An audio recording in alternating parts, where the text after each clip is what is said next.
notre prochaine entrevue, surtout en ce lundi d'Action de grâce. Vous savez que dans la vie, il n'y a pas de hasard.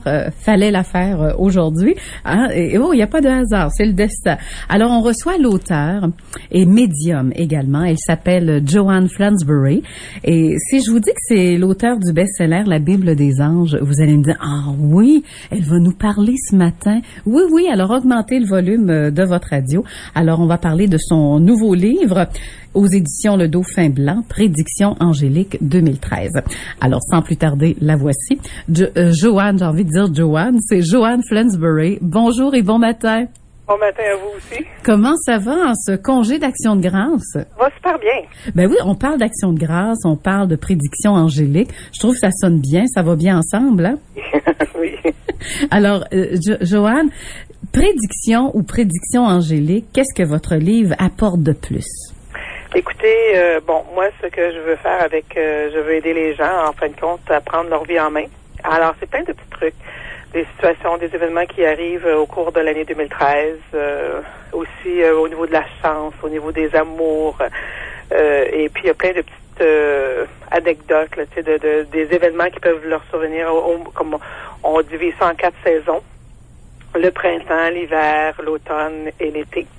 Et on leur remarque tout qu'est-ce qui pourrait arriver durant ces périodes-là. OK. Et là, vous avez même écrit, à la une de votre livre, on est vraiment dans un commencement d'un nouveau cycle de vie. Et ça, c'est valide pour tout le monde, hein? Exactement. C'est pour ça que d'ici jusqu'à la fin de l'année, la vie est pas facile. Vous allez voir que plusieurs personnes vont se poser mille et une questions au sujet de leur vie, au sujet de leur travail, au sujet de leurs amours. Alors, c'est vraiment... on est vraiment dans une ère où est-ce qu'on a de la difficulté à focusser sur quelque chose. On ne sait pas où est-ce qu'on s'en va. Et en 2013, c'est qu'on prend conscience que là, dans notre vie, il y a des événements, des situations qu'il faut qu'on améliore, il faut qu'on change. Et c'est la raison pour laquelle qu'en 2013, bien, on va apporter beaucoup de changements dans notre vie. Les gens sont on devient plus conscient qu'on a besoin d'avoir un peu plus de paix. Et on vit beaucoup on pourrait dire, il y a beaucoup de batailles qui se produisent ici et là. Alors, on va réaliser qu'on a besoin un peu plus de calme et de paix, de sérénité. Alors, les gens vont, en 2013, travailler sur ce point. Améliorer les événements de leur vie qui, en ce moment, qui leur apportent des problèmes. Fait qu'ils vont essayer de trouver des solutions. Alors, on travaille très fort en 2013, mais on travaille pour améliorer notre vie. Oui, mais cette évolution-là a déjà commencé parce que, en tout cas, dans l'entourage, il me semble que les gens, justement, changent, font plus de ménage. Il y a peut-être des couples aussi qui se séparent peut-être pour mieux se retrouver, justement. Exactement. J'ai l'impression que, moi, je peux vous dire d'ici les 5 prochaines années, ça va être un peu comme ça aussi parce qu'on rentre dans un nouveau cycle de vie. Ça fait des millénaires qu'on est dans cette énergie-là de dualité, de bataille, de problèmes. Et plus on avance, plus on prend conscience qu'on veut plus vraiment vivre ça. Et comme vous dites, bien c'est ça, c'est on va prendre conscience. Je pense que c'est ça qu'on prend plus conscience que l'on a besoin de la nouveauté, qu'on a besoin des changements. OK. Donc, vous l'avez dit vous-même, on prend du recul, on se recentre sur nous pour par la suite savoir ce qu'on veut peut-être, c'est ça? Exactement. Bon, le rôle des anges là-dedans? Le rôle des anges, c'est pour encourager l'être, avoir leur force, avoir aussi leurs faiblesses pour qu'on puisse travailler les faiblesses et les ramener en force. Alors, c'est la raison pour laquelle, dans le livre, on parle aussi des personnes, ça va être drôle à vous dire, mais des personnes qui sont négatives. Parce que, vous savez, quand on garde un air pessimiste devant la vie, ben c'est évident qu'il y a plusieurs choses négatives qui peuvent nous arriver. On attire un peu qui nous sommes. Et c'est ce que les anges veulent vous dire. Gardez un air positif. Même si c'est difficile, c'est pas grave. On est là, on va vous aider, on va vous envoyer des personnes, ressources pour vous aider à surmonter l'épreuve. Mais si vous gardez un air pessimiste devant la vie puis que vous ne faites rien, ben il y a rien qui va se produire. Voilà. Donc, vous parlez aux anges, hein? Exactement. Voilà. Et ça fait des années. Comment vous avez découvert ça, que vous étiez capable de le faire? Écoutez, j'ai commencé à l'âge de 2 ans à voir les anges, mais ça, c'est ma mère qui m'a relaté ces événements-là. Puis à ce moment-là, ça les effrayait un peu parce qu'on pensait j'étais possédée. Mais en tout cas, on m'a emmené voir le prêtre et tout le reste, mais j'étais parfaitement normale. Et ça, je pense que c'était vers ans, 11 ans, j'ai réalisé que j'étais peut-être un peu différente des autres. Et à ce moment-là, bien, à 12 ans, en fin de compte, ce que j'ai vu, c'est que j'ai vu une de mes tantes qui tirait aux cartes et puis que tous les gens étaient comme attentionnés à ce qu'elle disait. Puis moi, avant, je donnais des messages aux gens, mais là, on n'aimait pas mes messages. Ma mère, elle disait, non, dis pas ça, tu sais. Et puis, à ça, je me suis dit, bien, je vais quand même transmettre mes messages. Je savais qu'ils venaient de bonnes sources. Et je vais faire semblant que je tire aux cartes. Alors, j'ai commencé à 12 ans à faire semblant aux gens que je tirais aux cartes, mais je tirais pas vraiment aux cartes. Je recevais des messages et je les transmettais. Et j'ai l'impression que les gens ont plus aimé à ce moment-là ma façon de voir. Je sais pas pourquoi. Ils avaient peur, j'imagine, quand on transmettait un message sans rien, ça les effrayait. Mais en ayant des cartes en avant de moi, ils étaient plus réceptifs. Voilà.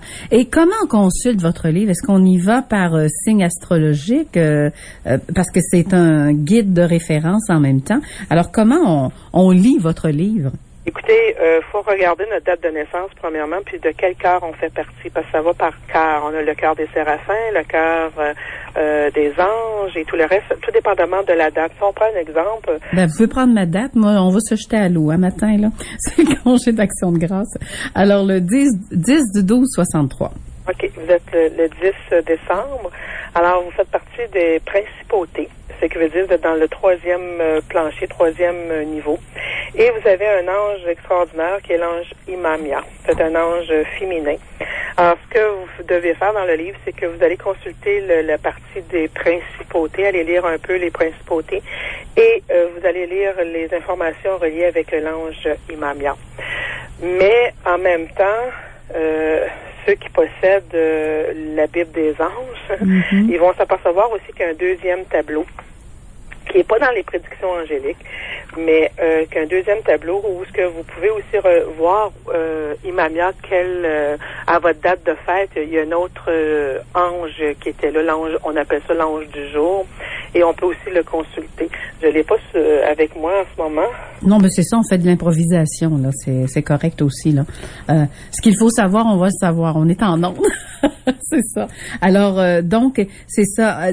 Faut toujours, de toute manière, ceux qui ont le livre des anges vont le consulter. Sinon, il est toujours en vente et disponible. Hein? Exactement. Écoutez, même ce qui est plaisant aussi avec les prédictions angéliques et avec tous mes livres, vous pouvez aussi poser une question aux anges et leur demander une réponse. Alors, vous ouvrez la page au hasard, vous pointez du doigt et puis souvent, vous avez votre réponse. Voilà. Moi, je viens de le faire. Là, c'est Situation à surveiller en 2013. J'arrive là-dessus. Posez-vous une question, puis vous allez vraiment... et vous ouvrez au hasard, vous pointez, et puis... et alors, vous, si vous avez pointé sur situation à surveiller, ça veut dire que c'est des choses que vous devrez surveiller au courant de l'année 2013, parce que c'est des situations qui peuvent vous arriver. Alors, c'est plus important. C'est des situations qui sont quand même très positives. Et alors, où il y a aussi des petites choses qui sont peut-être un petit peu moins positives. C'est quand même à surveiller. Ça veut dire que prenez conscience de ce qu'on écrit parce que c'est des situations qui vont vous arriver. Voilà, alors c'est de cette manière-là qu'on doit lire votre livre, donc qui s'appelle Prédictions angéliques 2013. Donc, en gros, en résumé, en général, pour ne pas prendre, parce qu'on n'y va pas nécessairement par signe astrologique, on l'a entendu, c'est vraiment avec notre date de naissance. Comme aujourd'hui, Action de grâce, 8 octobre, qu'est-ce qu'on pourrait dire? Aujourd'hui, j'ai l'impression que pour la journée d'aujourd'hui, les gens sont comme on est en congé, alors on prend ça un petit peu plus relax, mais je pourrais dire que ça va être quand même une bonne journée pour les gens parce qu'ils risquent de recevoir de bonnes nouvelles. C'est une journée quand même, on est heureux. On est en pleine forme, alors les gens vont avoir plus la sensation de vouloir créer. Ils vont avoir des pensées. Moi, j'ai le goût de faire telle chose. Je veux des pensées positives. Voilà. Bien, en tout cas, je suis certaine que vous avez donné le goût à beaucoup de gens d'aller se procurer votre volume-là, Prédiction angélique 2013. Alors, faut, même si des choses, moi, ce que je retiens, même si des choses négatives nous arrivent, c'est que les anges vont nous envoyer des personnes pour nous aider à passer au travers et puis prendre ça un peu plus positivement. Exactement. Voilà. Ben merci beaucoup. Ça nous a fait plaisir de vous côtoyer ce matin. Merci, ça me fait plaisir, moi aussi. Merci. Alors, c'était Madame Joanne Flansbury, qui est auteure du best-seller La Bible des anges. Malheureusement, c'est tout le temps qu'on a. Alors, Prédiction angélique 2013, le commencement d'un nouveau cycle de vie. Donc, beaucoup de changements. On fait le ménage et puis ça va se poursuivre, comme l'a mentionné Madame Joanne Flansbury, au cours des 5 prochaines années. Ouf! Alors, donc, aujourd'hui, par contre, on est heureux.